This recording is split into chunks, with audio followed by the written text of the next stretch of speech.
Hello and welcome to another episode of the Never a Straight Answer podcast, the podcast that aims to cover a wide range of topics from conspiracy theories to popular culture and news. I'm your host, Gaz, and joined in the studio is the sexually transmitted alien Signal Taylor. Oh yeah. Oh yeah. Welcome. That didn't even make sense. Well, maybe not to you, but maybe my alien friends do. Well, welcome to another cosmic edition of the Never a Straight Answer podcast. Thanks for joining us. Yes. New listeners, as well as repeat offenders from this bluey-greeny planet in the uncharted backwaters of the unfashionable end of the western spiral arm of the galaxy. Yes, we thank you. Yeah. Have we got a stellar episode lined up for you today? We have. Yeah. We have. Well, Out there. we're It's right out what? there. What? It's right out there. Well, we're looking into the stars and messages from space. Yeah. Yeah, looking at signals coming from, like, you know, out there. And, you know, the WOW signal in particular. And other transmissions. Beep, beep. Oh, yeah. It's been a lot over the years. Well, what's it? Basically, it was a narrowband radio signal, wasn't it? The WOW signal. Yeah. And it basically, you know, it was the Big Ear radio telescope in the United States that picked it up. Yeah. And it kind of does support search for extraterrestrial intelligence. The signal appears to come from the direction of, like, you know, space. Yeah. Is it Sagittarius? Sagittarius, yeah. Yeah, something like that. But it could be alien, and we'll look into it a little bit later on. Oh, yeah. Tonight's topic was actually suggested by a listener over on YouTube, Shankproof, which is their username over there. So thank you very much. Yeah, We're always very, you know, happy to take on your suggestions. Oh, definitely. And this goes to prove that obviously we do just that. Yeah. So yeah, thank you for your input, Shankproof, and yeah, always great to hear from you on the comments. We hope you enjoy it. Exactly. Well, yeah, hope so. But before we do all that, what have you been up to this week? I've just been looking back into UCC laws. You're always looking into UCC laws. Every time I ask you, it's like your go-to thing. It's like I've got a number of it's projects like you that sit there and keep think, going oh to. shit, I forgot to do anything this week. I'll just say I was looking at UCC laws. No, I found out. Is it that interesting? To me, it is, because it's sort of do with Oh God, I don't know, mate. I don't know where you get the energy for it. Oh yeah. Well, sometimes it does get a bit over the top, but it's interesting to me because it's stuff that not a lot of people know about. And Yeah, not a lot of people know it's that. where things you should know about and realise how real things work. Well, we're gonna go into that one day, I think. Yeah. I'll let you run wild in the podcast pastures. Oh yeah, and you can tell everybody about UCC laws again. Yes. Well, yes. other than lovely. that, Well, you've been up to? Other than that, well, this week, not very much. I've had a few bits and pieces going on. Lockdown's ramping up again in COVID. So there's not a lot you can do. I think, well, Northwest Manchester's been put into the Tier 2 category. You know, big argument about throwing it into Tier 3. Well, this is the thing, isn't it? Because, like, Andy, what's he called? Is it the mayor of Manchester. Andy, the mayor of Manchester. He's like, you know, well, we shouldn't be going back into any lockdown, and I'm going to take legal action and all the rest of it. Yeah, because a lot of it is unlawful. Well, fair enough, but I mean, it's public safety, and it's like, I do feel like that they've got. I mean, they didn't. I mean, we could have done things a lot quicker. Is my opinion on it. Very true. And the proof is in the pudding as well. I just think, like, you know, you need to look at public health, safety, and health. It's to do with money as well, though, because as soon as you close things down, the economy in that area will go down, and that seemed to be the problem. I mean, I found out yesterday. What was it? Just before Liverpool lockdown, they basically refused to do it because of money. So then he got £8 a head. So then Leicester yesterday had been arguing for ages. It's not like you're going for, like, you're doing a Christmas dinner order or whatever, where you're but you need £8 to a head. Well, what does £8 a head get you? What's that? Well, what's that attribute to? What does that attribute to, though? I mean, what when you say £8 a head? I don't know. Per what? I don't know. Per hour day or per? I don't know. Doesn't make sense to me. There's £8 not a lot a of head. money in there apparently. Well, it doesn't make sense. And there's a lot of blackmailing as well. Apparently, the government seems to go, well, you know what it is. It does seem to look like they're quite happy to sacrifice the north of England, to keep them to keep the south and the economy there going, rather than do a nationwide lockdown. And we're not guinea pigs now as well. Well, no, they've been put into a higher category. But they've not been, fully locked down with bars and pubs and restaurants closed down. At the end of the day, if people are still going out, then who are the people going out to pubs is what I'm getting at. It's like if you're, that bothered about Joe. it. What? The everyday Joe. Well, who? I mean, but what to that is it to that extent that you can't live without a pub for a couple of weeks? I mean, I understand that pubs are a business and they might close down, but a lot of pubs run by breweries who are multinational companies. Yeah, in fact, one brewery got done for trying to force pubs to actually sell more alcohol when they can't because they're closed. Well, how do they mean? I mean, like, how can you sell alcohol? Well, they're trying to push the products, aren't they? And they want to push the products even more, but they're not considering about how all the closures, because you're closing to let's say you're a pub, you're closing till 10, so you're not going to be able to sell as much beer or alcohol, and with all the limits of how many people in a pub at a time to go and collect that, you're losing money there. You see, I'm not a pub goer, right? I don't really go to a pub very often. No, so I mean, to me, if you were to turn around and say I'm closing the pubs, it wouldn't be the biggest be all and end all. The problem is, but the problem is, closing at 10 o'clock isn't working, because what they're doing is people are going to smaller gatherings and having private parties, getting carry-outs or lock-ins. Yeah. So it's just not working in that respect, And it seems that if this pandemic's going to continue, I mean, you're just going to have to bite the bullet and say, I'm sorry, but I know you like having a bit of an ease up and a bit of a good time and going to the pub every now and again or every night, but you can't at the moment, and it's a matter of public health and safety. It's not a case of being like how a lot of people do see it as being like dictating to people and saying that you've got to do it, and it's you're stripping people's freedoms or whatever. But you've got to kind of look at it as the bigger picture, haven't you? Well. Yeah, but it depends on what position you're studying, because everyone's in a different position. And don't forget, a lot of this has caused a lot of stress.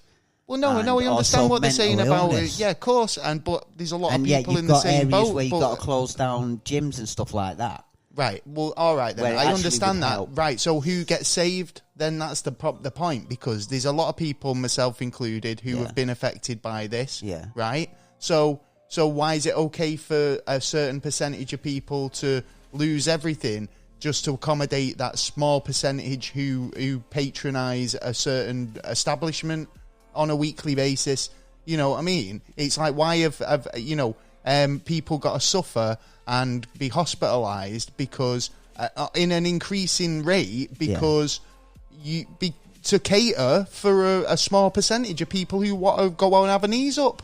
Because it's the case of being asymptomatic and not, and the people who but that's the thing, are likely isn't it? To get ill and likely not to. Right. Okay. So what you're saying is, it's like, as long as you're asymptomatic and you're all right, then you should be able to go about your business as usual. Well, no, because you're the one who'll be passing it on to everyone else, but it won't affect you. But you're still a passer. Well, that's what I'm saying. That's what I'm getting at. Effectively, they don't know a lot about it, and they don't know. No, you've just done a politician move there and totally changed the point. Because we've gone from, we're talking about pubs and why pubs are closing, and if test and trace is supposed to be working properly, it's not working, really. Then anyone going in a pub who's got symptoms or has been tested positive should be notified and they should be closing that business down. Yeah, but there's also people with that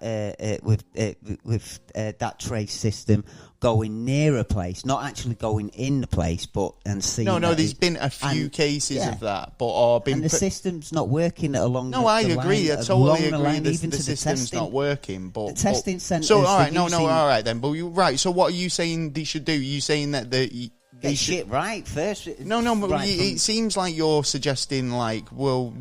Yeah, let them stay open, or why are we closing them down or whatever? Well, no, I think we should have a better system in order. We haven't got that. Well, no, but they've had a year to do this. I mean, we were talking earlier. Yeah, this COVID originally sprung up in October last year. Yeah. Right. So we're in October, mid-October. They've had a year now since this has been on the table. Basically, keep coming in too late. And yeah, exactly. We should have done this 3 weeks ago, as the scientists suggested. We could ramble on about this all night, but anyway, there's a lot about there's a lot going on about it. But fucking hell, to be honest, I think it's like we're all in it. If we're all in it together, we shouldn't be just catering for certain areas of business. But we're not, because there are people out there who are not willing. No, because I'm not being funny, right? But if the theatre industry brought in as much revenue as a pub did in terms of VAT on product, then they wouldn't have a problem. They'd be open now, right? But they don't, right? They sell tickets and they probably make a living, right? A lot of them, yeah. So that's not on the government's radar. Yeah, no one's fighting. Got the help. No one's fighting for them in that respect. Yeah, but if it was a pub where there's VAT to be made and alcohol to be sold, then shit, mate, that's the sort of stuff we need to be arguing in Parliament. It doesn't make sense to me. Basically, they want to do with it's like saying anyone who doesn't work. So in the hospitality game, it's you rather work for a pub or a hotel or nothing else. So anybody who doesn't bring in that money, it doesn't have a leg to stand on. And that's why there's a lot of people in the hospitality industry who won't have another job to go to. Well, that's why they scream for support, and that's why some sectors have got support. Some sectors, small sectors, and like the sectors you were on about, were the ones who were supposed to be getting a lot of support as well. I think like 1.4 billion put in, but I want to know where the rest of the money's gone. And they're trying to do it with no money. They're trying to do it. Well, no, that's because they're not putting any money in. That's the thing. They're not putting any money in. Yeah, if they put the money in, then people are more willing to do it because they've got more willing to do what? More willingly. If you were going to get paid to shut your business down, you would do it more. You would likely to do it more. You'd likely to turn around and go, right, okay. Well, there's no choice, right? Yeah, exactly. There's no choice, right? But in the same respect, you're telling me that you can't go to the theatre because of fear of COVID, yeah? Right? So there's no chance you can reopen. Right. But you can go to a pub with 30 other people, right? Yeah, and implement alcohol as well, right? Which numbs your senses and makes you act like a fool. Yeah. Right? Then, so I don't get why that's okay and that's not. Right. Because there are I think we can go around this all that night, and I think we haven't got the time. So the councils have got because there's no money in it. Yeah, I know, but there's set rules for each colour, grey, amber, and red. After them set rules, it's up to the councils to implement more if they need to. But now the government are forcing them to implement. No, you're talking about something else. Yeah, you're talking about what's happening in Manchester right now, right? I'm talking about nationwide. I'm talking about the government. Nationwide. No, it's not though. But it is. Well, why is it? Because if it was, then they close down fucking everything. Right, you were supposed to close down gyms. Why is it that in Liverpool gyms decided, no, we're not closing down, we're going to fight this? Now they're allowed to stay open, but because he said it was for mental health purposes. But for some reason, and they were able to stay open for some reason. We won't be able to have nurseries open, but in Leicester, you will be able to. But in Liverpool, there's different rules in different areas, and it needs to be more plain and written down plain and simple, instead of going, you can do this. And this is why a circuit breaker would do that, because rather than having convoluted rules that people don't understand. Somebody turned around to me the other day and said, "Are you allowed people in your house at the moment?" And I was like, "I don't know." Yeah. And you are, because we're in the tier 2. Yeah. If we go into tier 1, no, you're not. Yeah. Right. But it's so kind of spread out across the country, and no one has a fucking clue. Yeah. Right. And then rather than putting out individual little mini fires, just put out a big blanket fire and just do it in one thing. Yeah. They should have kept this lockdown going up until at least September from the start. Yeah, but they were like, America have come out of it, so we'll do the same. But the argument is, why close down an area which doesn't need to be closed down? Well, because it's for the safety of the whole country. Yeah, but it's all about the economy as well. Well, at the end of the day, I mean, but this is what I'm saying, it all comes back down to money, and it's not a case of if someone's health's at risk or not. Yeah, of course. But, I mean... the money's got... money matters, everything else doesn't. Never mind anyway.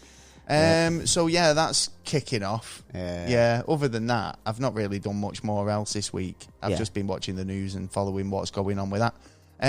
We have got a What's Fucked Up Where You're From this week. Sweet. Oh, I'm sorry, everyone. We're arguing straight away off about COVID. It's discussion, isn't it? Discussion. Yeah.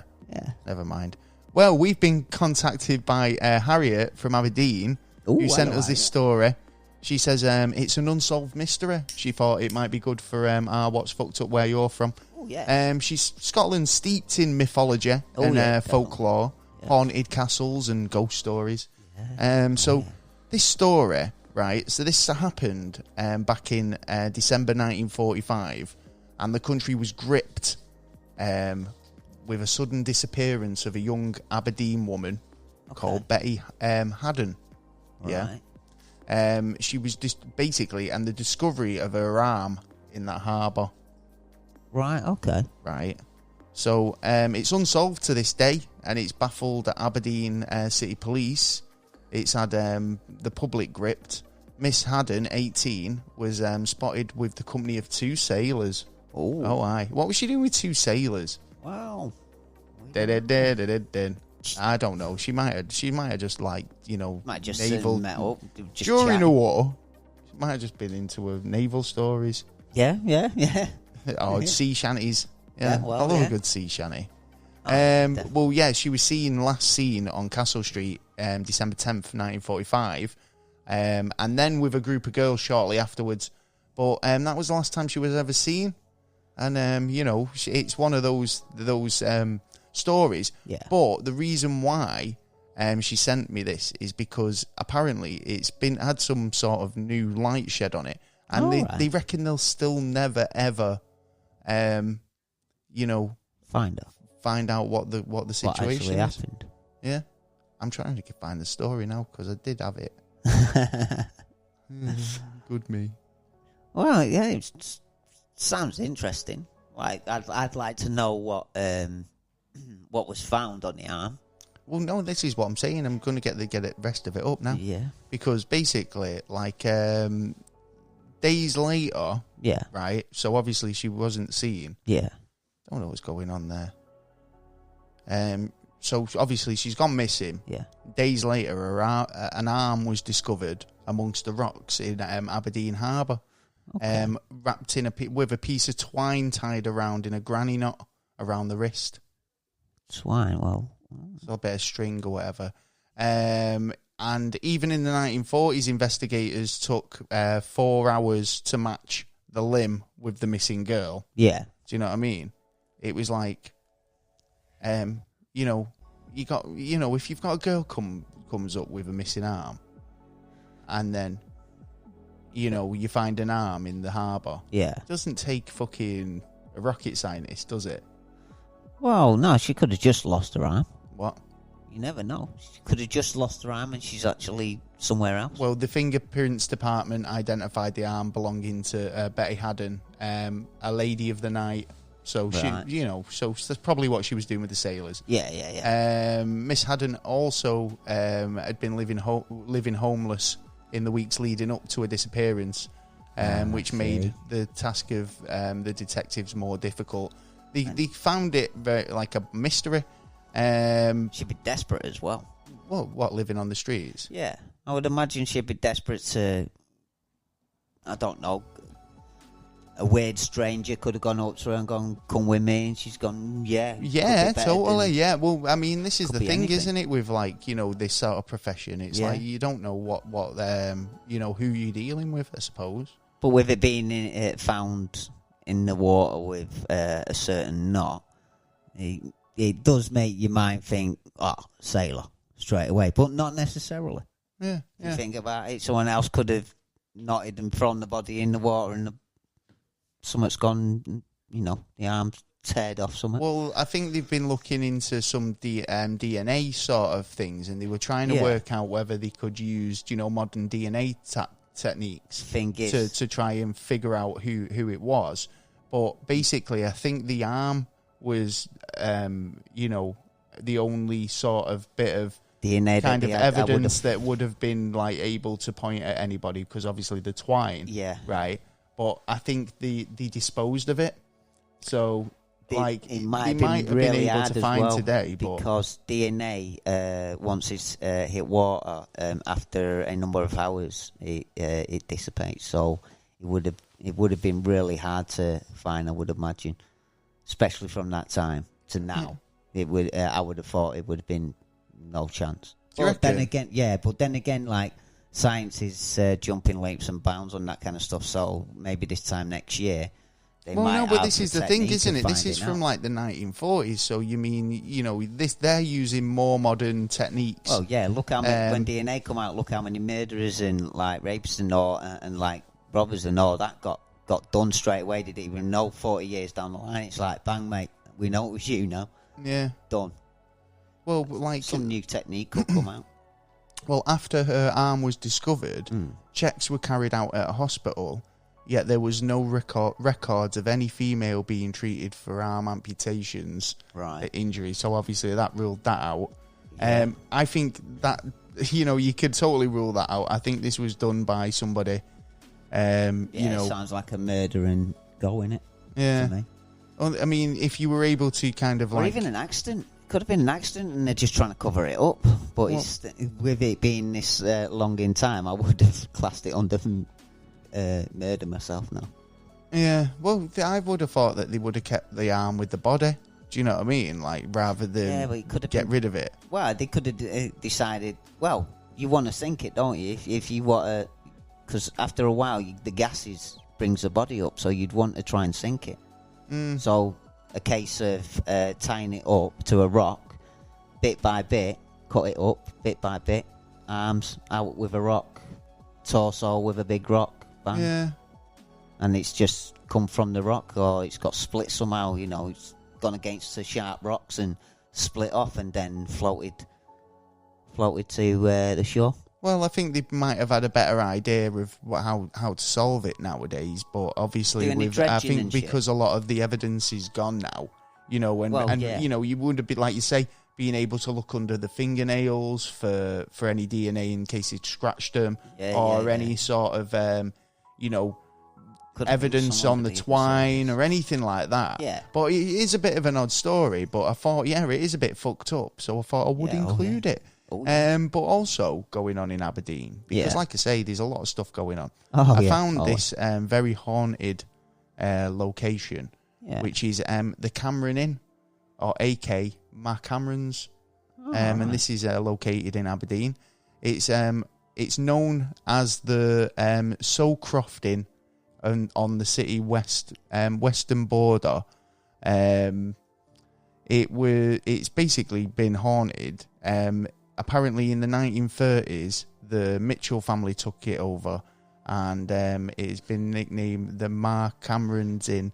The Mitchell brothers? The Mitchell brothers. Did you say? No, the Mitchell family. Oh, right. They could have been Mitchell brothers. Could have been the Mitchell brothers, yeah. But apparently, it's been haunted by spirits. There's been a variety of hauntings and activity over the centuries. In there, so I think so. But a few breweries have taken it over, and they've all had stuff to say.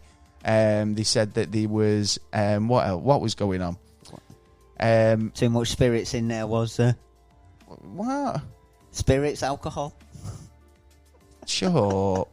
Yeah, it was a lively, spirity sort of tavern where did you do your rum and a brandy? Yeah.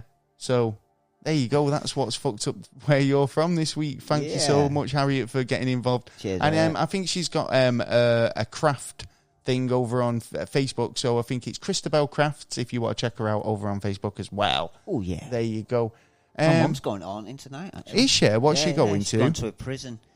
Is it Dewsbury Prison? I think it is. Oh, nice. Something like that. Yeah. So what's she going on a ghost hunting expedition? Yeah. Oh well, let her know how it goes. If she can record anything or anything spooky. Right. Oh, what's that? I heard spooky noises myself there. I see fridge again. So, well, it's that time of the night where we ask some riddles. And it's my turn to give you your riddle this week. And I thought, do you know what? Since you've not got one, I'm going to give you an easy one. Okay. Yeah. And I'm hoping that you're going to get it right. Yeah, right. This is a super, super easy one. Right. Okay. So you ready? No. Can I phone a friend? No. Alien. So, your riddle this week, to get you a point in the game. I need one. What gets bigger and bigger the more you remove from it? The more you remove from it?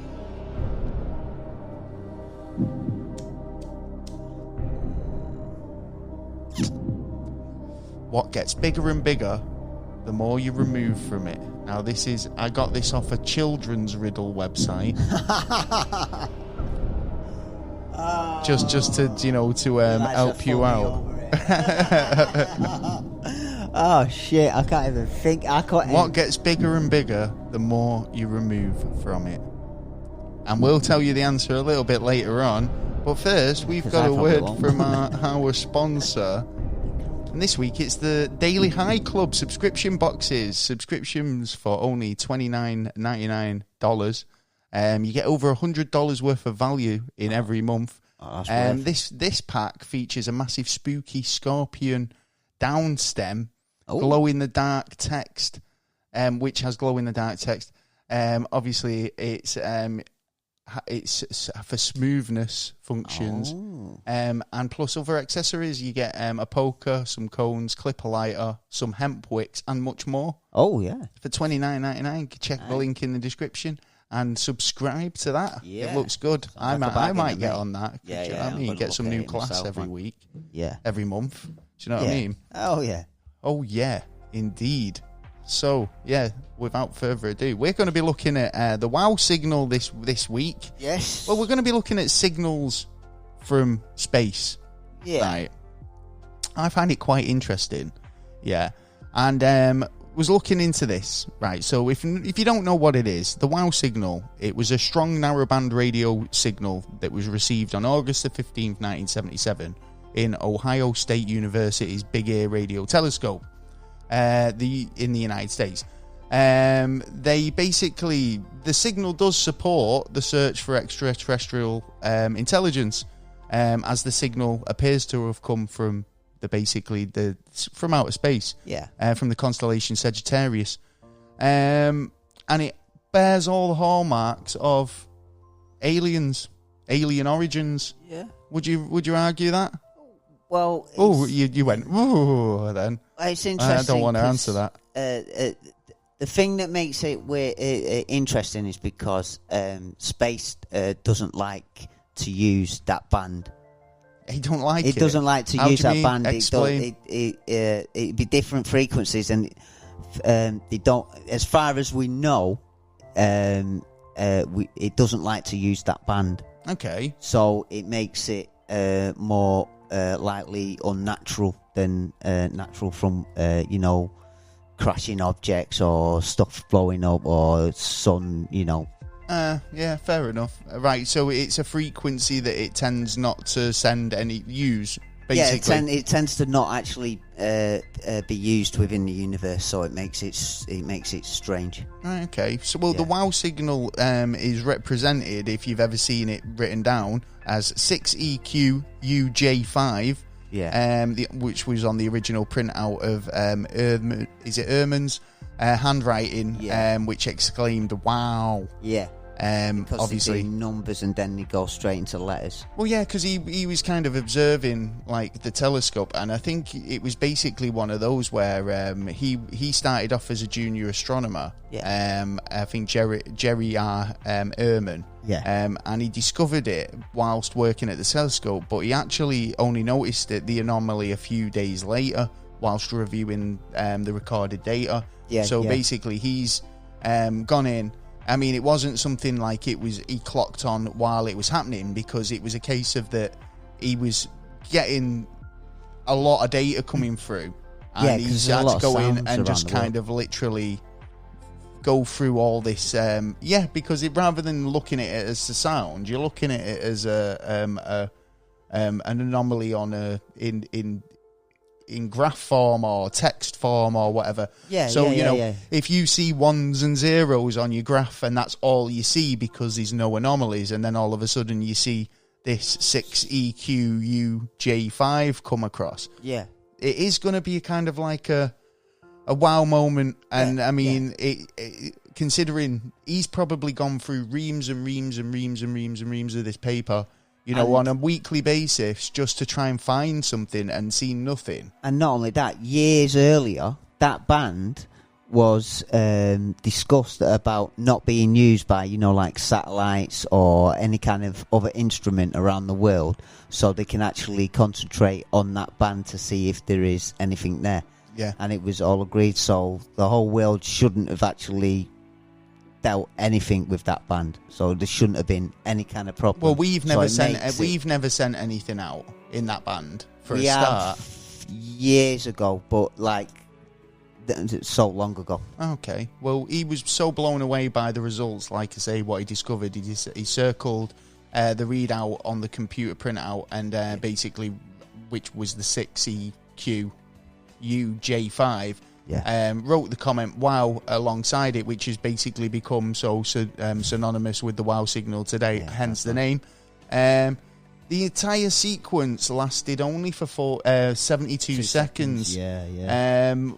During that window, which was obviously what they observed. Yeah. It's never been detected since. No, that's true. Despite several, obviously, attempts to try and replicate. Yeah. Do you know the sequence of events? Oh yeah. Because they had to check if it was the instruments, made sure that there was no one else on that frequency, and there've been so many tests before actually turning around and going, wow, it is something else. But what do you think? Because there's been a lot of people kind of speculating on the origins of it, and some people have kind of put it down to a natural phenomena.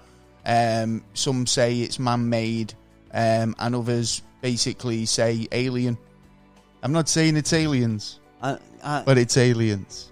I don't know, because as far as we only look at a little bit of the sky at a little bit of time.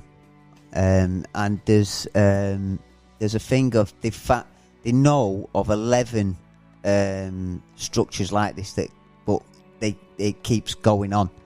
Like the one of I think they call it Timmy Star. Yeah, the one where it flashes for 4 days, then doesn't flash for 16 days, and then flashes another 4 days, then doesn't flash for another 16 days. Well, it's actually every 16.35 days that it doesn't flash. Now, there's 11 more of them, but apparently with the go on frequency of everything else around us. I know where you're coming from, because this is what I was about to get at. Because do you know in 1959, there was a paper published at Cornell University Physics department, a physicist from Cornell University. I think he was called Philip Morrison. Okay.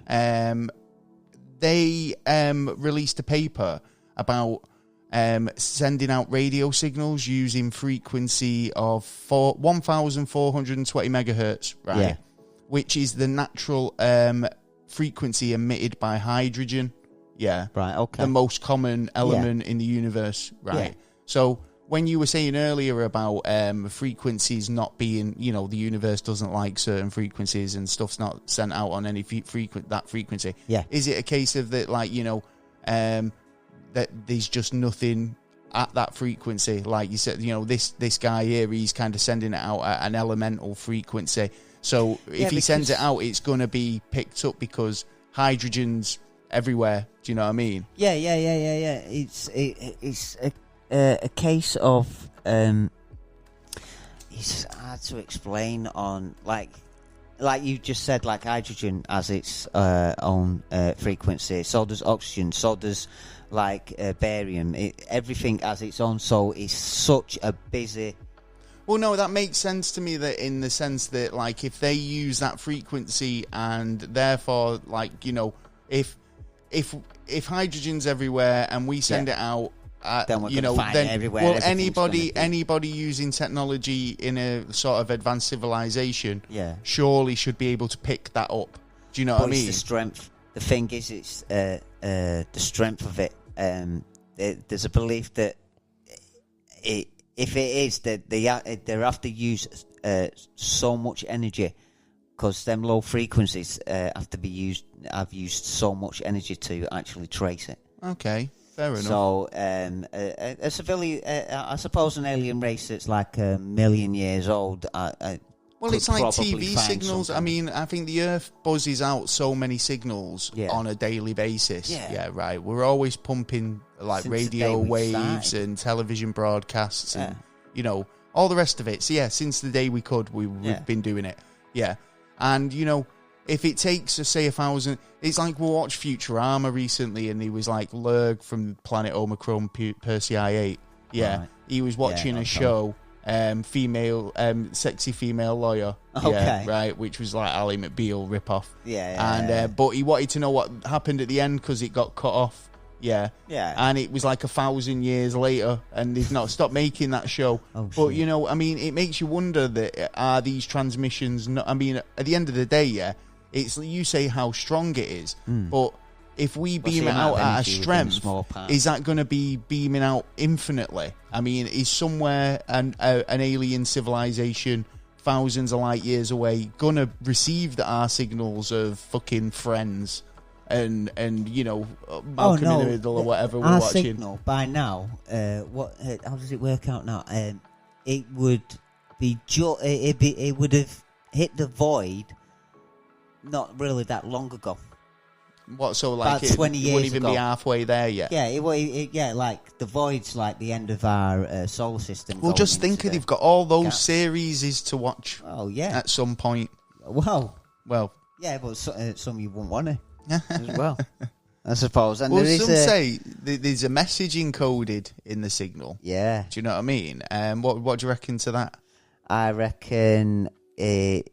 Some people reckon that it's a fake, and that if you slow the speed down by 16%, you could actually hear someone say, "Now let's see." Yeah. We've lost him. At 7 p.m. we have a 1061 FH1, right, which. Which ends up being, it sounds like police radio code, which the 1061 is a domestic dispute. They've lost a man, so they bring in an FH1, which was... What's this? Start again, because you were talking about this before, and I was asking you whether this was like some sort of hijack of a television station or something. Well, I was thinking, was this to do with this actual... Yeah, this sound that someone's broke it down and slowed down the speed by... what, of the WOW 60. Signal? Yeah. Right. And It's on the internet. You can actually listen to it every, I know, because but it was what I've seen something where it was kind of like a TV station got hijacked and they claimed to be aliens and all the rest of it. Oh yeah, and, yeah. 77 that same to year me, actually. But I mean, like automatically, if there was a police band code in the signal, I'd automatically assume that it was an earthbound. Yeah, but they did back then. They didn't slow it down. Right, They've kept it as the knowledge of, we don't know. Because I just don't want is. you to confuse the issue. Oh, yeah. Because we're like, obviously, with the WoW signal this is and that. someone's version, basically, that they decided to, let's slow this down and see if anything I can get anything out of it. So he's done that. But what was there to slow down? I mean, what was the noise itself? I mean, we've seen it as in a code or like, this Well, it's like me saying, now let's see him. We've lost him. The weather, but speed it up. So he slowed it down. He slowed the actual message down. What was the message? Is what I'm getting at. Well, the message was, now let's see. Right. We've lost him. Right. At 7 p.m. we have a 1061 FH1. Right, and that's what was recorded on the WoW signal. Yeah, right, that was supposed to be recorded, and it sounds like police talk. And if it's police talk code, then the 1061 means a domestic dispute. They've lost a witness. He's on the run, so they want to bring in an FH1, which is a dog unit. Right. So that makes it sound like it was just a cross wire. To me, it sounds like that it's bounced out into the ether, space, yeah, and it's hit something shiny enough to actually spring it back. Yeah, because like I was saying about, like, they did actually look into the frequency and try and work out whether the frequency was, like, say, on that scale. Yeah. And apparently it was out, like, by, say, 50 megahertz or something daft, yeah. Right. Yeah. So the kind of does, but still today, I mean, like I say, you say that. I mean, is that someone's theory or is that that scientific fact? That's someone's theory who's actually got hold of the thingy and gone, right, let's have a look at it. Because I'd still say that it's a false recording, and he even reckons it's never been recorded. A lot of people, well, this is it, because I've never actually heard any sort of audio of this WoW signal. Like I say, no, because this guy, he only ever, he said he found the thing, signal, days later, whilst he was going through data. Yeah. It wasn't a case of that he was listening. But that wasn't the only signal that was found, but this was the most interesting out of all the signals. Talking about other signals that were found, one actually this year that I was looking into, which I found quite interesting.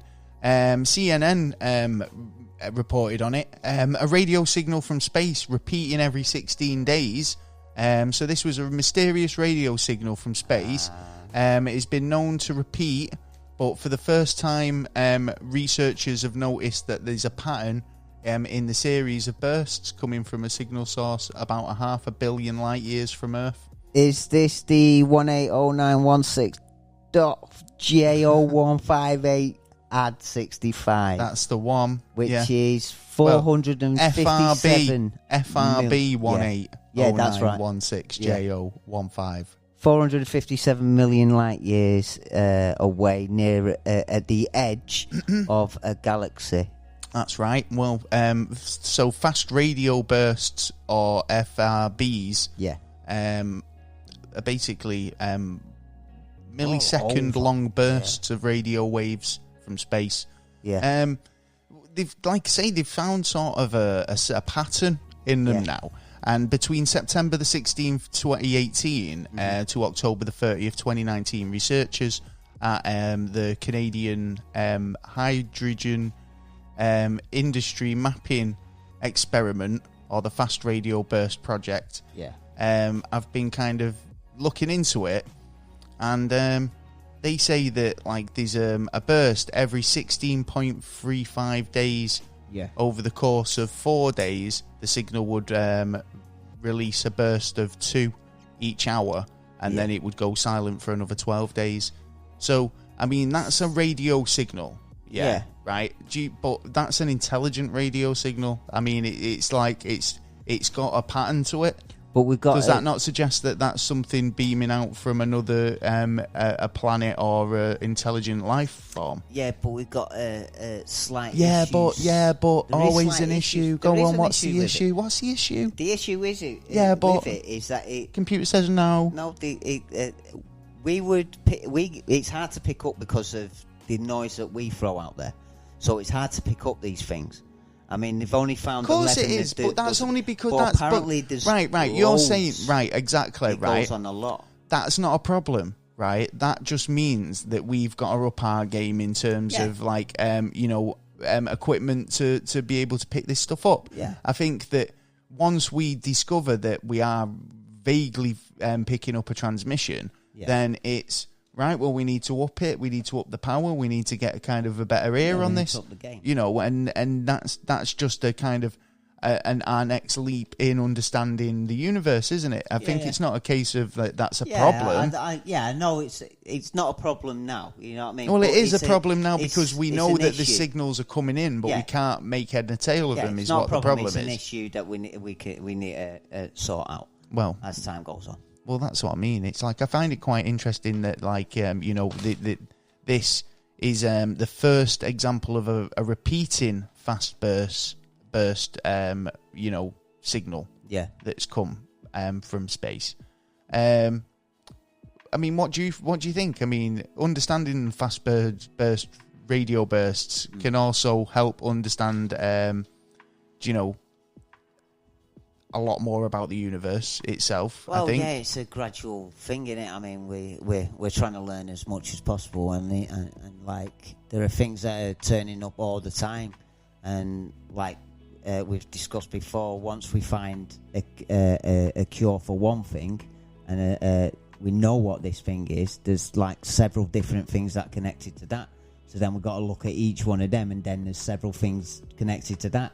So then it just keeps getting bigger and bigger, and it's a wider field. Have you looked into any more signals? Because I've got a list of some here. The Morse message, which was, I think, something we sent out into space. I mean, because we've sent a few things out as well, haven't we? Wasn't the gold disc?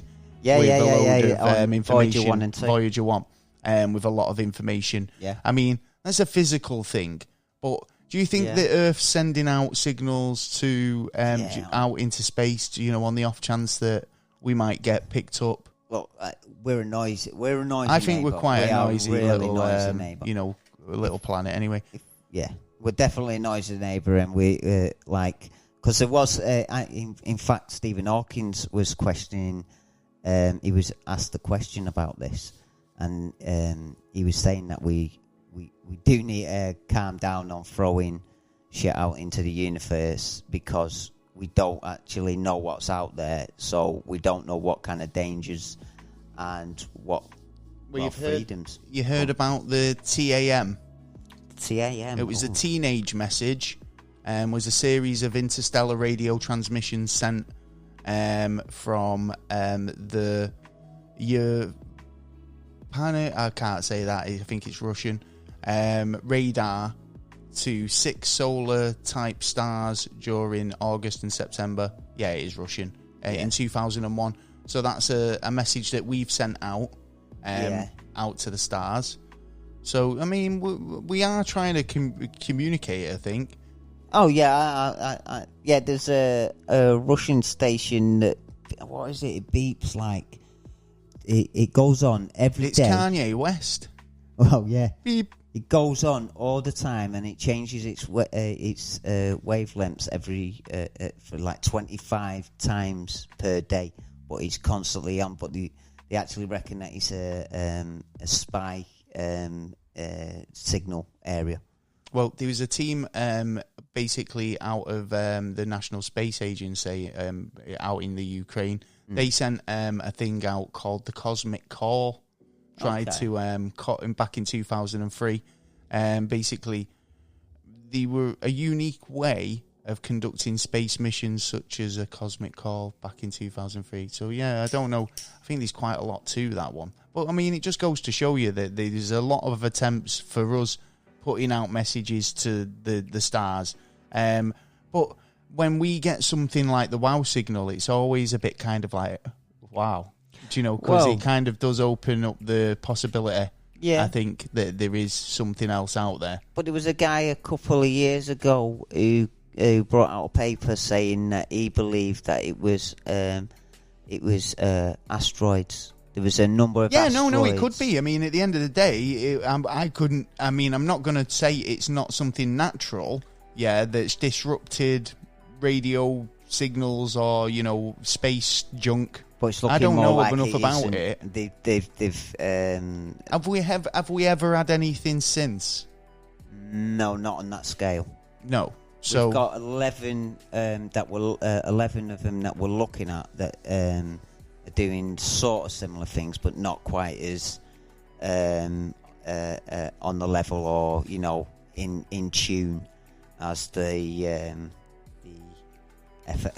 what is it again? The FRB 1809 blah blah blah blah blah. Yeah, it's a bit of a long one, isn't it? But it would be. I think it possibly is a signal, but we can't really do anything about it if you think about it. Well, it's a signal that so we know about the signal. Let's try and find out a bit more. Let's see if there's any more like that, and see if we can get any more communication. But we can't really do a lot until we're actually out there and we can go, oh, there's our neighbour, let's have a we'll have a little look. So we've got a long time. What you were just talking about there, so obviously it was a team in Paris had basically were looking at, they learned two comets, which was 266P and P/2008 Y2.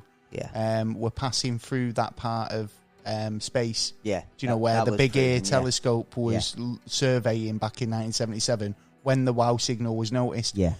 These anomalies are believed to maybe be the cause of the signal from the hydrogen cloud accompanying the two comets. But not long after, there was a lot of scientists who suggested it wasn't because of certain elements. Well, I think this is it. I think when you... Well, it's an idea, though, isn't it? Yeah, but if I discovered the WOW signal, right, because obviously that's what like I was saying earlier, it's like they've noticed that there was that hydrogen, hydrogen signature, with the on that frequency, right, which suggested it could be a hydrogen frequency. That's what they're picking up. And they said it was slightly out, right, but that could account for that comet traveling, or it being that cloud on the back of that comet. I mean, you don't know, but I mean, I've got nothing to say that it wasn't something natural. I mean, these. Well, that's it. You've got to look at all sort of angles. You can't just turn around and say it was an alien civilization. Yeah, and I'm sure if they're out there, they will be in touch. Do you know what I mean? And the paper's just come out again. Another paper's just come out to say that it's more likely there are aliens here. In fact, I would suggest that they would be. You know what I mean? And it's like, well, you've soon changed your tune over a little short time as well. You know what I mean? So there's a possibility that have they spotted something else and they're just not saying yet. You know what I mean? There is. I think a lot of people are looking at this comet as he's getting more serious. as a legitimate answer for the WOW signal. Now, after 40 odd years, do you know what I mean? It's been 43 years now since that's been discovered. Yeah. So I think scientists.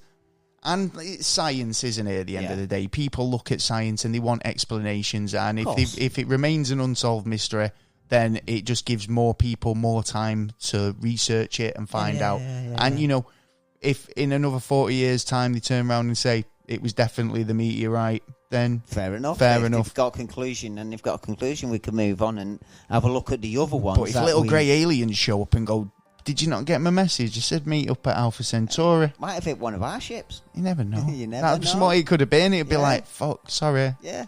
It's the equivalent of leaving a note on a windshield. I'm just thinking of a storyline of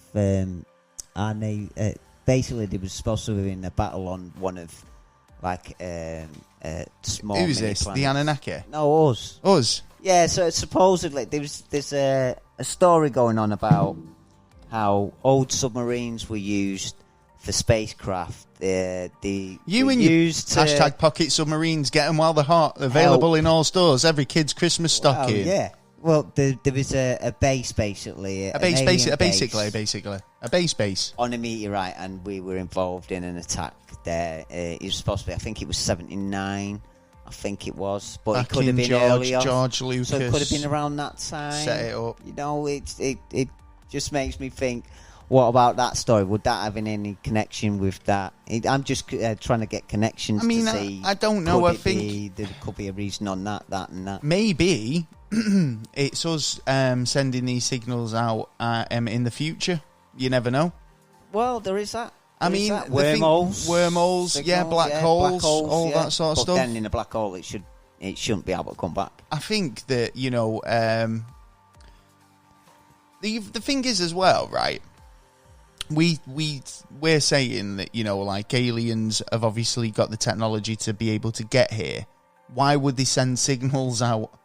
Yeah. Well, they're not necessarily sending. I mean, but then again, like that could be a totally different civilization who's not yet left their planet, who are just getting to grips with radio signals and stuff. Well, we're not to say that was the necessarily the species that might have come and visited us. There was something I looked at a little bit ago about signals in the sky, and there's a suggestion now that there are certain suns. I think let me get this right. I think there were suns that were flashing at certain rates that could be a signal. Yeah, but that was the thingy, wasn't it? No, this is a different one. Yeah, but no, but it was a similar thing because that's what they said about the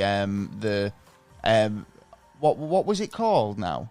I don't know. It was the basically a structure that was built around the sun, and it was basically moving around. Oh, you're on about the was it Dynamosphere? The Dyson sphere. Dyson sphere, yeah, around the sun, which would collect the energy. Well, yeah, because for the planet. Because that's what they said, right? In terms of sending a signal or a message, when they observed it, they observed a flashing light. Right? Well, no, the lights. It was like something was going. What they said they were observing. Yeah. The light would be flickering off and dimmering and stop. And it was like a pattern, right? So that suggested that there was something moving in front of it. Right? Yeah. Now, if it was moving at a speed that was blocking out the light and letting out the light and blocking out the light and letting in the light, then that would be at a sort of blinking pattern. So you could misconstrue it as a signal. Well, yeah, but it might not be. It didn't.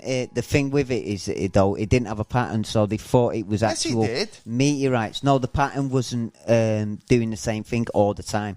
It was changing, so the Dynamosphere would work that way because it's just going round in any really direction. There's no control over it. So, because there was a suggestion that suggests that it's not a man-made. It's not a planet. structure. That there wasn't a made structure, like you say. It was meteorites because it was too chaotic. Bunch. Yeah, but now what they found is there's a number of them around, and there's loads of them around, and it's possible that the signal to each other, which makes it like the beacons. Yeah.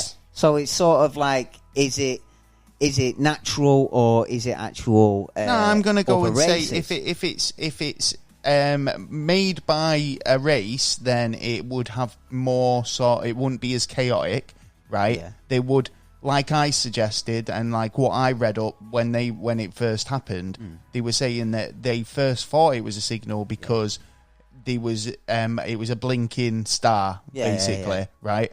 So they were looking at it thinking, well. Then they concluded that something was blocking it.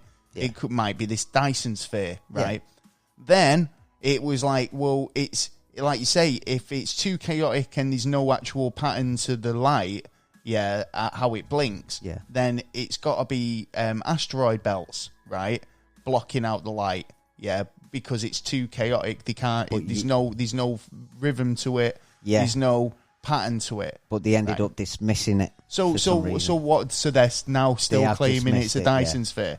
Well, now in that case, it'd be more mechanical. It'd be more, consistent. You'd have a blink every so and so seconds because you've got machinery involved. If it was asteroids, that'd account for the randomness.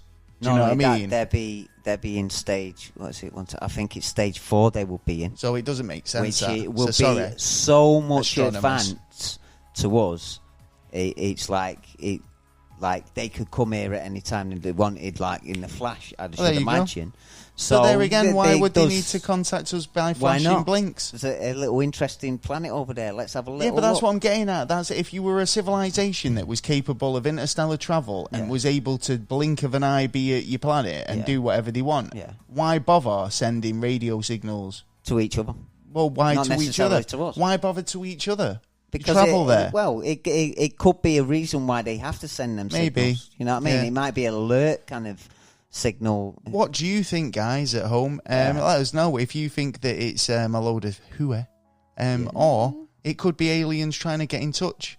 Or saying you've left your fire on. Have you got any TV ones? What? Television? Well, I know that there was one or two. That there was one in particular that I did see that was a TV station had its transmission intercepted and hijacked, basically, and it was somebody saying, they were an alien race. I mean, I've not got all the details. Of Forlorn. Yeah, something like that. Yeah. And he was basically saying that if humanity didn't change their ways, that, they were going to be repercussions. 26th of the 11th, 1977. Yeah, so have you got more info 6 on minutes. that? Yeah. I think 6 minutes, I think, all power to him taking over the TV station, but you would have thought that would have been a bit more global or nationwide rather than, where was it? That was England. Was it in England? Yeah, that was in England, when the news Thames was on. TV or something, Dan. Yeah. And then you got one called Captain Midnight. I remember Captain Midnight. Kind of character. Captain Midnight. Yeah, but in 1986, HBO was hacked, saying, $12.95 a month? No way am I paying that. He was but that was a hacker. Minutes. It wasn't an alien, was it? Yeah, because it wasn't an alien from space. He got caught. John Arm McDougan. He got caught and got sentenced for 1 year in prison and £5,000 fine. £1,000. Did you listen to me then? What? I said he's not an alien though, and he went no, but he got caught. It's like not even registered what I said. No, I didn't hear the alien bit. Yeah, he wasn't an alien though, was he? I don't think so, but you never know. But that's what I'm saying. It's like I think if you're gonna go, I think you can't get away with it as much nowadays. But there's been some instances where, like the Max Headroom incidents, where people have hijacked radio stations or TV stations, and it's quite entertaining. Well, but like I say, if it was an alien transmission, you'd expect it to be a bit more nationwide. Well, yeah, you would think. Than just your local, Thames Valley. But there was a nice one called The Mystery Faces, which in 2007, ABC had two faces come onto the screen of the TVs for 7 seconds. But their excuses, they were all pictures of Oprah Winfrey. Really? Yeah. And it's like, there's no way they looks even like her. They look like black and white frightened ones. But then even, have you heard of the God one? Nah. Playboy channel got hacked on a series called The Three Daughters. Some guy did it from yeah, but they're not aliens. They're not alien transmissions from outer space. No. They're just TV hackers. They are. Hacker douchebags. Seems to be a lot of them. Do you think they can get away with hacking TV stations for 10 seconds? Well, yeah, but some of them have got away with it. But they're not aliens. No. Well, you don't know. Well, they might be. Yeah. Never mind. Well, they do reckon there's more than me now. Moving on. Yeah. Now, what do you think at home? If you think these instances where, they've been trying to get in touch with us, then let us know. Yeah. You know where to reach us. Get us on the text message. Yeah, shit. Right, and on that note, we're moving on to the news. It's a news. It's a news. It's a news indeed. Yeah, it is very We've looked all over the internet for the last 25 minutes to find you the greatest and fucking weirdest news from this planet and beyond. Have you found anything? I found a couple. Have you heard about this rapper? Which one? Right. So this rapper, he was he's been going on YouTube and boasting about getting rich from unemployment fraud. Yeah. Oh, what a dick. I know, because he's just been arrested for unemployment fraud. Oh, amazing. Good. So he appears in music videos called EDD or Ed, which he boasts about doing my swag for Ed and holding up stacks of envelopes from the Ed and getting rich by doing it and getting basically he's just bragging about how he gets his dough off the government and unemployment. But he's been doing a bit of work on the side by the looks of it, doing a bit of music. He's got to get sanctioned for that. Well, he's basically he's scammed. He's applied for more than $1.2 million worth of jobless benefits. Oh shit! How long has he been doing it? Fuck knows, over a long time, I suppose. He's been born, I think. What? Yeah, he's been scamming it, man. Wow. So so Ed is like the obviously the fucking employment agency, or EDD or whatever. Oh. I'm assuming. Yeah. We have Job Centre and Job Centre Plus. Oh, Universal Credit. Whatever it is. Excuse me. But yeah, I mean, I think this is So do you think he's taking the piss? Yeah, if he's So you think, especially if he's bragging about it, you're a dick. You think that him by bragging the fact that he's claiming monies fraudulently, right, and bragging about it and working and all the rest of it, because he's fucked himself. He's a dick move, right? Can you not see the irony in that? Yeah, I can as well. I can see the irony. Yeah, you know because there's a certain other fella who's done similar things recently, hasn't he? Has he? Yeah. Who? He's just been going about how he's not been paying taxes. So there you go, and he's got a loophole, but he's bragging about it. Oh, so there you go, mate. Well, loopholes, isn't it? Dick move. Loopholes, yeah, definitely a dick move. Oh, yeah. I don't know what this rapper's called. I don't really care. But do you know, he needs to sell a lot more albums. He's going to have to do a few more YouTube videos if he's going to fucking all on lockdown. He's got he's got to face up to 22 years in federal prison, according to the US. Because it was federal fraud. Yeah, it was apparently. That's even worse. Federal fraud. Oh, fucking hell, naughty boy. Naughty boy. Get a Vaseline ready, 1.2 million. Yeah, no. Baines is called. That's a lot of money, man. Because if you think about it, you don't really get a lot out of him. Yeah. Well, this guy did a bit of an alright little move. Yeah. If you rather than scamming the people, this is a man who sold financial shares in himself. Hey, yeah. Yeah. So he sold a piece of himself, basically a piece of his future, via an ICO for knows what, basically put himself on the stock market. Oh yeah. And he's done it. Yeah, man. Yeah, by the looks of corporations. It. So Alex, he's dreamed of being a Silicon Valley demigod, and at the age of 23, the 23-year-old Parisian sold himself via an ICO last week, to reach a lofty goal. Basically, he's got a lot of dough out of it. So what's he got to do for it? Though? Let's have a look what he got out for it. I bet it's like future investments, or it's how much money he's going to make, or it must be something like that. I mean, it's like you're investing in him, I suppose, aren't you? So it's like it's like a company in it investing in. It's a good idea, though. Do you think that's a good way of kind of like betting your future? I mean, as a young person these days, if you're intelligent and you've got the the sky's the limit. Yeah. And anything you kind of put your mind to, you're probably going to achieve. Yeah. Yeah. Do you think that's rather than going into the job market, is that a good move, do you think? Is that a new way of doing it, where you can put yourself on the actual open market and say, yeah, I'm a go-getting entrepreneur, and any sort of inventions or sort of ideas I have going forward, you've got my investment. Well. Yeah, if you can sell yourself well, it's an interesting idea. Yeah, it's not the first time I've heard it, but like it is one of them that you're betting a lot on. Well, holders, they've got perks. Yeah. So apparently, like basically, holders are permitted to a share of any money he makes over the next 3 years. Yeah.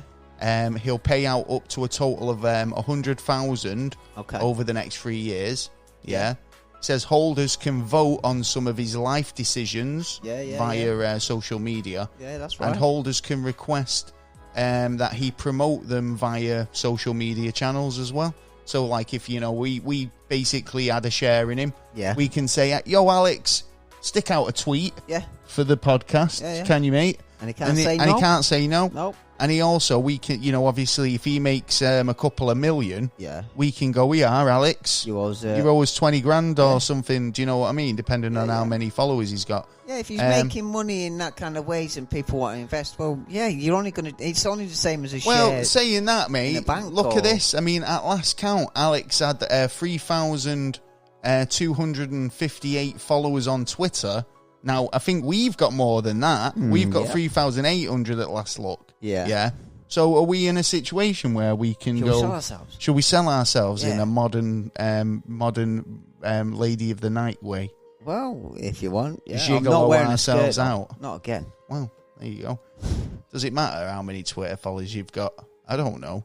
Well, this is the thing. He's doing all right. Well, it depends on how he's making his money, how he's going to make his money. I think it's a good concept. Let's see if it works. I mean, there's way more to it, I'm assuming. Yeah. But the idea... Anything you've seen this week that you thought was interesting? I have. Oh, yes. China. Yeah. What about it? Today, opened their doors and went, we think we've got a nice little cure here. We haven't tested it. We've not tested it. But any part of anybody want to come and try it? Can come and buy it. No. For 45 quid. For that? Yeah. No, and it was queuing up. Well, look, at the end of the day, right, we've had loads of clinical trials, and even Johnson & Johnson recently, we were at the third stages of the trials, and they've had to pull it back because there was problems. Unexpected side effects. They're being used as guinea pigs, man. They can't do that. They can't just go, we've got one, it's just untested, do you want to buy it? That's like...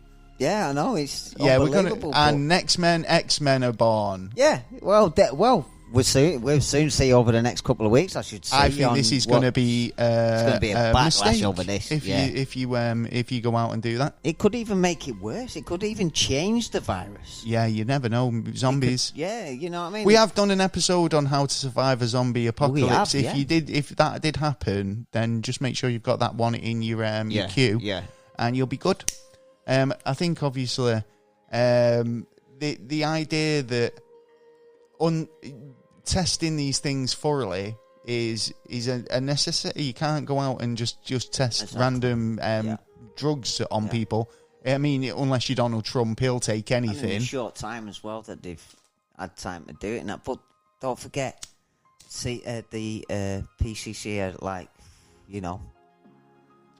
CDC. The CCP, sorry. Who were they? Chinese Communist Party. Oh, right, okay, yeah. I suppose they'll be like, I mean? Maybe they have tested it, but they just don't want to tell you who and how.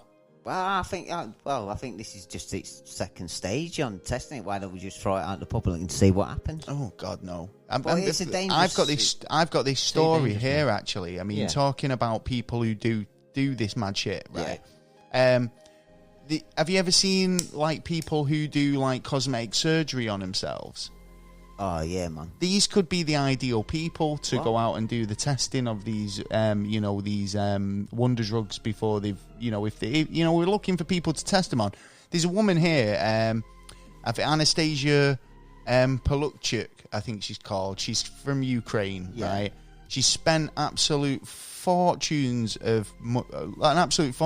on fillers, for her skin, face, all that stuff, right? Now, she was an alright looking girl, but rather than go to the hospital to do it, she's doing the surgery herself at home, God, what, right? With a mirror and a scalpel? Yep, and she's basically learning how to do it off YouTube, right? Now, she looks a mess, right? Now, she'll argue that she doesn't, but she's been on the British Good Morning TV shows and stuff like that, showing off. She ain't too bad, but I mean, her cheekbones are really kind of like sticking out, and she's arguing that she wants them bigger. You're joking. Yeah. I think when you get starting looking kind of fake, not human. Yeah. You know what I mean? Well, do these people just look in the mirror and say, have I drawn the line? Have I crossed the line that now it's all or nothing? Well, I think the line's been crossed ages ago, because it's the time when you can be at anything you want to be. Now, I think these are the people who we should be sending to get the the test. Well, we've not, like China, we've not tested it yet, but you want to go psychological inspection, I'd say. Yeah, I think so. Yeah, I really don't see the reason to mutilate you. No, body, you know I mean unless you're deeply unhappy, then go to see a doctor and then a psychiatrist or something. Yeah. But don't do it yourself, and definitely don't do it at home. No, not a chance. No. Anything else you've seen? We've got seems to have a major problem in England at the minute. Go on. Horses. Why? What's up with horses? Horses are being found everywhere. Oh man, I'll have an horse. There was even a group of I think 75 of them who lumped together in field.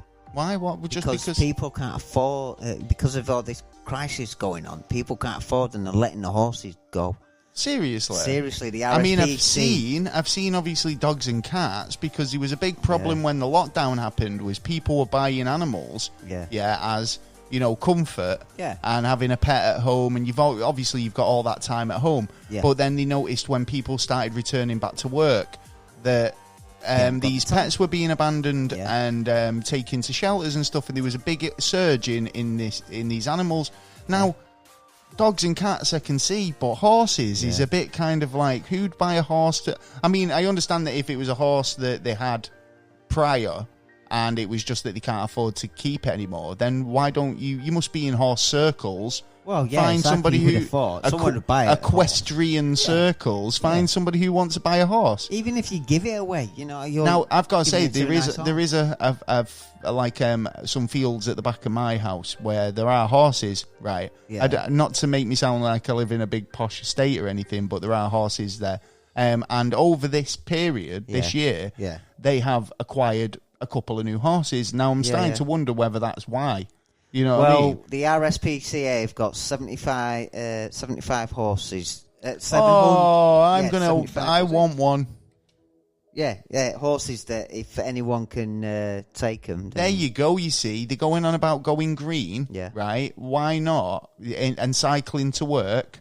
Why can't I ride a horse to work? I got to check that. I'm seeing 750 horses they've got. I was going to say 750 horses is a lot of horses. That's a lot of horsepower. That's a lot of glue, that. Dickhead, shut up. You can't say that. Well, what are you going to do if no one takes them? Well, this is the thing, Lisa. You put them out to pasture. Like dogs. You take them all. There'd be somewhere you can take them. Well, this is why they're asking people now if if you can afford to take on a horse, then please do.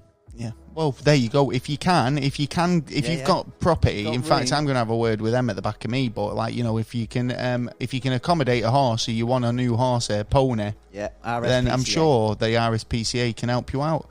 I found this story which I thought Jade from Ghost Club Paranormal would be really into, because she's into a spooky haunted object. Oh, she is. You might have read about her this last week as well over on the Daily Star. Yeah, I believe so. She was featured on there. Pretty exciting stuff. Yeah, go and have a read. But I found this story about a creepy doll. Some claim is haunted by demons that starts crying. Yeah. So basically, the battery in the back. Well, they do a ghost hunt. Yeah. And they've ended up bringing this doll in. Okay. Yeah. And he brought it along with him, and it started crying for no reason. So according to the Daily Post, Annie is believed to have been possessed by a male violent being, which Matt says is bringing forward spirits and activity on his investigations. So he's bringing this doll along by the sounds of it. Yeah. At his most recent investigation at Hideout, he claims he heard a ghost screaming and the sound of children running around, and he made the connection with a 170-year-old cobbler. Oh, right. But he doesn't understand what could have caused Anna to get so upset during the hunt, because obviously he's taken this doll in, and the doll's just started crying for randomness. But obviously, haunted dolls, there's a lot of them about. Yeah. The doll lives in a box, and it is filled with paranormal equipment in the hope of proving that there is an afterlife. And he's basically... He's trying to catch it out. What? He's trying to catch it out. Yeah. Well, fair enough. But Why like not? I say, he's but it's a bit of a weird one, isn't it? That he's took the doll. Doll's a bit freaky, to be honest. Yeah, man. I mean, why do haunted dolls always look fucking freaky as fuck? Why can't it just never look normal? Why does it always have to aesthetically look haunted as well as being haunted? Well, yeah. Yeah. Looks like it's been dragged around. But the fact that it's a doll, and it's, he's been a paranormal investigator for 8 years. Yeah. And he's owned Annie for the last 12 months. He said he's never a dull moment with Annie. She's always bringing some activity. Hey, so well, maybe, if it works and helps him along the line as well. Maybe it's the doll that's haunted and not anywhere else you go in. Yeah, and it just doesn't happen just wherever you're taking it. And it's like you just happen to take it on a really shit day out that day. Or it might have been just a miserable day for it. Yeah. It's not a happy day. So, or it might just be fucking winding you up. I think Jade's got a haunted doll. I'm going to have to ask her about that, see what she thinks. I'll send her that story. Yeah, so anything else? I've got a couple more things to talk about. Europe got told not to come here on Monday. Don't you come here on Monday, or I'll come in here and I'll take your shoes. Because they had till the 15th, and then we give them another day. We don't want a deal. And then they wouldn't change their mind, and Macron, the French Prime Minister, is walking around like he's got a pair of big bollocks. For what reason? Because he was saying, like, if they don't want us to use their waters, we're going to fucking use their waters anyway. Is this talking about the Brexit? Yeah. Brexit. And then he got told off by everyone else and told, you better go back and say, and he's coming in Monday as well, into London to try and sort out. But Boris Johnson turned around and told David Frost to tell their counterpart that there's no point in you coming over if you're not going to do any changes to your finger. So you can't have any of Europe. We don't want any. It's the next step to go. Europe, go and fuck yourself. Because they want the cake and eating it, and it's like we want a Canadian one where. In Canada, they don't have to fish dealt with. They don't have to deal with European courts. Europe don't have to come in and tell them what to do. Taylor, what? It's boring. Yeah, all that palaver, basically. I know. I'm only joking. But yeah, there's yet more to come, and it's looking very interesting at the moment. Well, I think we're obviously they're aiming towards a no deal exit, aren't they? Now it's looking that way, But I think, to be honest, when a year ago it was the be all and end all, but I think there's more pressing things going on at the moment, isn't there? To what's it? Here's a funny one. Yeah. What are the odds of this? An ice making machine. Yeah. That burst into flames on an ice rink in New York whilst the driver was riding it. Yeah, so Zamboni. Yeah, I was just going to say Zamboni. He got Zamboni, right? So his ice machine, So the incident occurred on Wednesday during a youth hockey practice. Oh. According to sources, whilst the driver was using the machine to clean the ice rink, he was having a cig. He just burst into flame. Like a bad. Did it sink through the ice? What? Did it sink right through the ice? Nah, I bet it didn't. Rochester Fire Department. Ryan Fleming said no one was hurt, including the driver. What a name for a fireman? What? Fleming. Yeah. Oh. Flaming fire. Flaming. Yeah. Ba-bumps. Hang on. Ding. There we go. Yeah. The incident, which was over in which over 500,000 viewers saw on social media, sparked by leaking fuel that came into contact with a hot component, and the vehicle basically just turned into a ball of flames. Pretty cool though. Yeah, but it's a bit ironic, isn't it? Like your ice machine's on fire. He said. There you go. Anything else you've got? I've got some funny. I've got this next one, but congratulations to the New Zealand Prime Minister. She's got a second term, broke records. Well done, New Zealand. Yeah, she got 49 of the votes, 49%, and the National Party got 27. So she's done well on the COVID, apparently, and she's broke records as well. I think she's the only Prime Minister, only country where they've had 3 Prime Ministers as a female. Right, okay. Good luck. Right. Good one, yeah. Fair enough. Well done, New Zealand, for having a lady Prime Minister again. She might fuck She might be doing a good job, because otherwise she wouldn't have been hired back, well, that's it. She's been... it might be lack of choice. Well, there's that. Well, there is that, true. Well, I found this story about masks, right? Oh, yeah. Yeah, so obviously there's a lot of people bothered about wearing masks and all the rest of it. Yeah. But would you feel better if when you did wear your mask, it smelled of bacon? No. Oh. What, bacon all the time? Yeah. No. Bacon smell. Yeah, I mean, it's... okay, yeah, but think of it this way. If you smell bacon all the time, within the next couple of weeks, you'd be like, I'm fucking sick of smelling bacon. A US company is offering fans of breakfast meats the chance to enjoy the scent of sizzling pork anytime they want.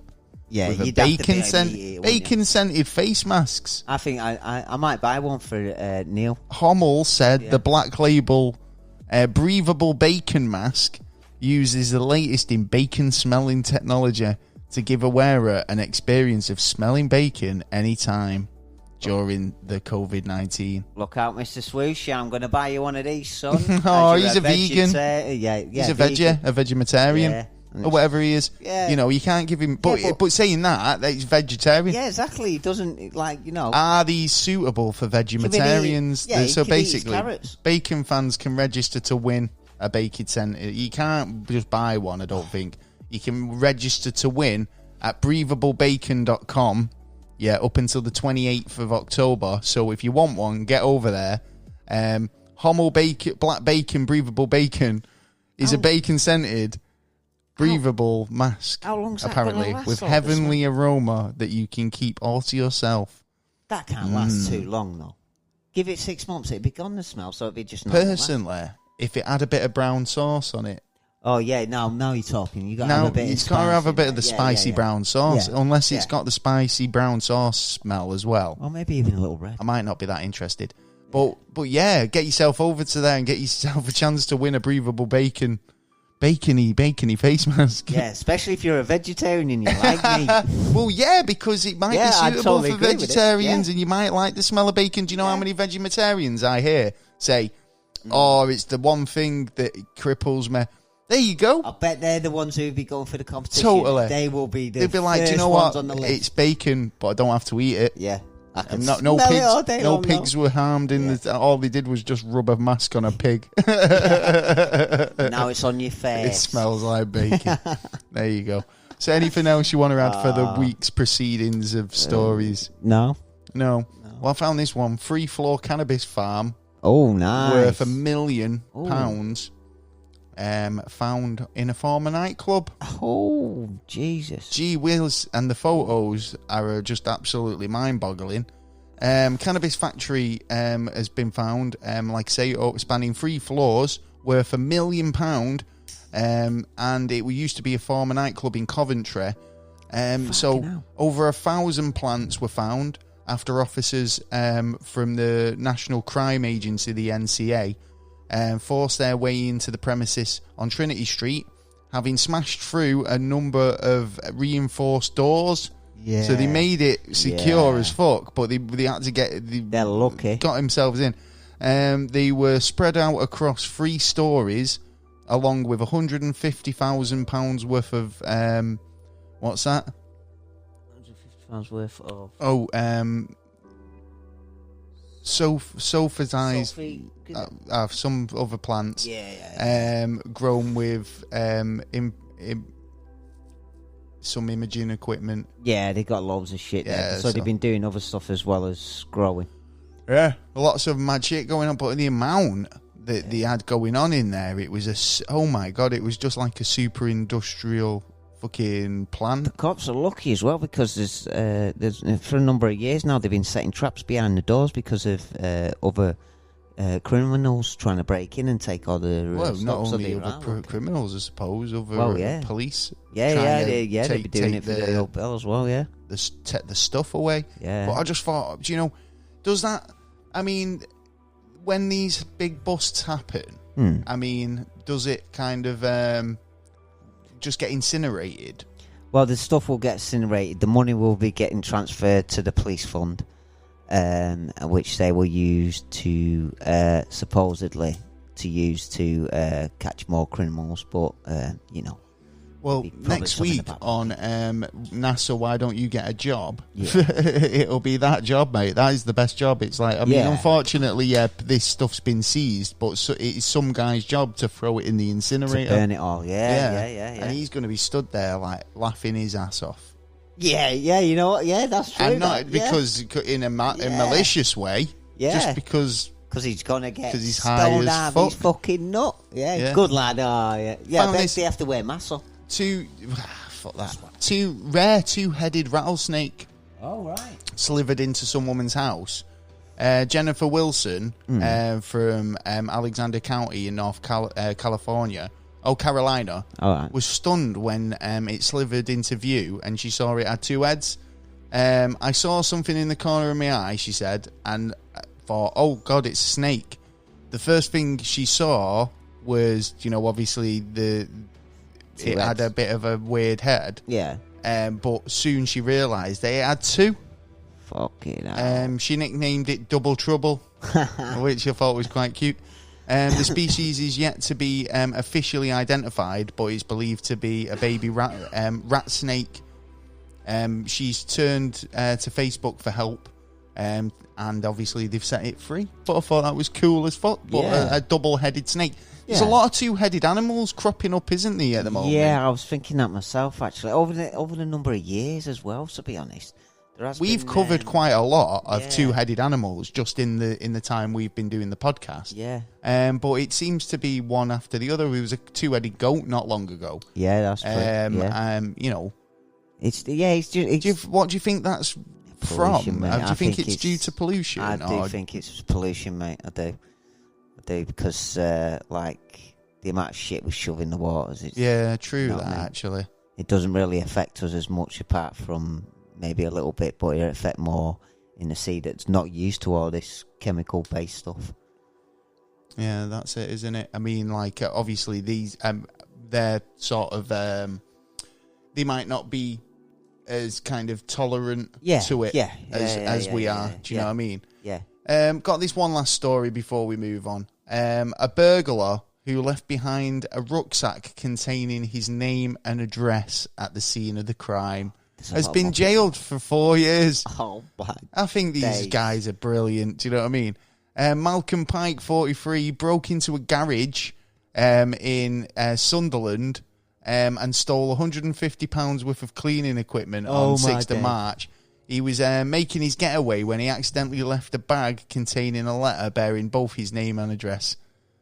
4 years for 150 quid. I know. Of cleaning equipment, I mean, like what? So, like a fucking a steam cleaner. Yeah, has he got his own business or something? The information obviously helped lead the police to his home, where the stolen equipment had been left open on public view. So as soon as they walked in, they were able to go, yep, you're nicked. Oh, do you know what I mean? Shit. Fucking idiot. Oh, there's so many... But mind you, like you said, we wouldn't have these comedy moments if they didn't have so many dozy cunts out there who just don't know what they're doing. It's just crazy, Why isn't would you take a letter to a robbery?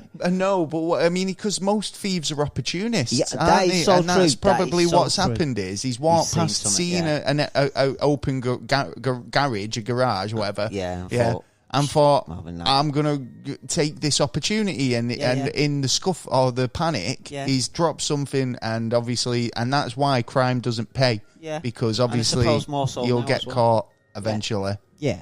So, obviously, in addition to pleading guilty to burglary, Pike has also admitted other burglaries, as well as 2 thefts on property, and what police call a crime spree, during which he stole clothes from family washing lines and all sorts of crazy shit. So, it just sounds like he was an opportunist and he was just going around causing trouble.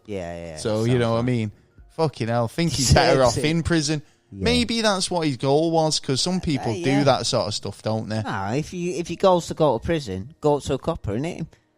Can you? Yeah, but he's just going to go to prison for assault. Will you? Yeah, you don't even have to do that now. You could go up to a copper and just spit in front of him, and you can be done for assaulting an officer. You can. So or even not even an officer, even what's it called, security guard. They've got that right now as well. And it's like, fucking hell. Right, well, there you go. Well, that's the news for this week. Oh, yeah. We've got... did you manage to kind of work out this week's riddle? No. So it was... I can't remember even what it was. What was it again? It's the more you remove from it, the bigger... It gets bigger and bigger the more you remove from it. What is it? And like I say, I got this from a children's riddle site. I know. I can't think. No. So, go for it. What gets bigger and bigger the more you remove from it? The answer is a hole. Oh, wow. And we'll be back next week where Taylor will be answering and asking me a riddle to make it, 3-0? I've got that riddle there. After 6 weeks. Yeah. And we're 2-0 in. Fucking up to big me. time here, aren't mate, you never know. You just got to keep going with it. Yeah. You know what I mean? You'll get there. I'll get one. I'm trying to make it easy for you. I'm rather trying to make it themed to the show or something to make a bit of connection. But I'm just not getting it, am I? Our featured podcast this week is the Infectious Groove podcast. You can find their latest episode over on the Never a Straight Answer website at Never a Straight Answer at co.uk. It's on the front page. So just go over there and you can check out these links to their sites where you can subscribe. We've got a promo here, so if you want to check that out, you can right now. Yeah. Looking for a new podcast? Check out the Infectious Groove podcast. My name is Russ, and I host the show along with Michelle and Kyle. Every Monday, the three of us bring you music news and tell you our jammy jams, so you'll always have new music to check out. The Infectious Groove podcast discusses music from nearly every decade and genre while openly displaying our passion for music you need to hear. On top of that, we have a thought-provoking main topic of discussion every week to get you thinking, discussing, and sharing music. We also include interviews with the music stars of yesterday, today, and tomorrow. Find us on Facebook, Twitter, Instagram, and all major podcast platforms. Subscribe and listen to the Infectious Groove podcast on your favorite podcast platform today. There you go. Thanks, guys, over at the Infectious Groove podcast. If you like your music podcasts, definitely check them out because they do listen to some quality albums. Yeah, do you know what I mean? And Ross came on the show to talk about like the election process and the state of politics over in the States. Yeah. So, that's over in the feed if you've not checked it out already. And we'll have another one coming in the week on the campaign trail. for a little midweek extra. Yeah. Nice with as well. With another guest. So yeah, make sure you tune in for that. Yeah. Other than that, we've got a couple of Patreon shout outs for you. We've got big shout out to Big J. Yes, Jay. Snoring. Big shout out to Dunk Dunk. Dunk. And for the bacon mask wearer himself, he's Mr. Swoosh. Yes, Swoosh, yeah. Don't forget to take your dog out. And we've got some honourable mentions as well this week. Thank you to Harriet for giving us a good What's Fucked Up Where You're From story. Yes. Big shout out to, I forgot his name now. What's he called? Shankproof over on YouTube for suggesting the topic for tonight's episode. If anybody out there's got a suggestion for a topic, throw it our way, and we will accommodate you. Yeah. You know, it's just a case of fitting it in where we can. Yeah. A big shout out to Gareth, who's heading our way this weekend. Thank you very much. Gareth. Coming over and truck stopping it up in Oldham way. Big shout out to Jesse G. Yes, over in Minnesota and Minneapolis. Big shout out to Bob. Big Bad Bob. Yeah, man. Oh, big shout out to Big Papa Mr. Crabtree. Yes, a Bidouche. Crabtree, yeah, man. The Duke of Marmalade himself. Yes. Brian. Jimmy Evans always gives us a shout out over on Twitter. Shawnee and Chris, thanks for all the support. Yeah, getting spooked out about now. Big shout out to Chantel. Yes. And Mikey from Mikey's Collectibles. Big shout out to Liz Reader, and she's got a podcast now called Tales from the Haunted Farm. Ooh, make sure you check that out. Yeah. Also, big shout out to Red Jake. Yes, Jake. Yeah. Oggy, and everybody who's stuck around to the very end and listened all the way. We do appreciate all the support. Definitely. And obviously we try and make it better as best as we can. Yeah. And obviously some weeks it's harder than others. Yes. Some weeks we have our own stuff going on. Yes. But we get there. We try our best. Yeah, we do. So thank you for everybody who's listened. That's the end of the show. If you've got a question or a comment, please, you can get in touch at neverstraightanswer@gmail.com.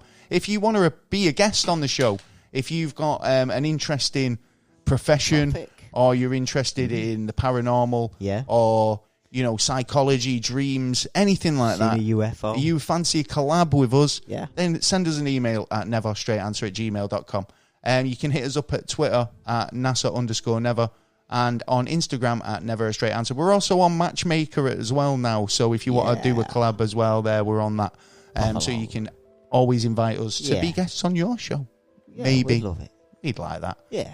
Anything else? We're available on all podcast platforms. We are. If you want to get yourself some merch, you can go over to the website and over on TeePublic where we've got some cool designs for mugs and all sorts. Also, the website. It's got everything. Go and check that out. Everything you need, go there. You can get everything there. And I think that's it. I think that is it. Yeah, I think it is. I need a drink. Yeah. Right, well, we'll catch you next time. And have a safe week. And hopefully everybody's all right. Yeah. We'll catch you again. I've been Gaz. I've been Taylor. Peace. Might have a bacon sign,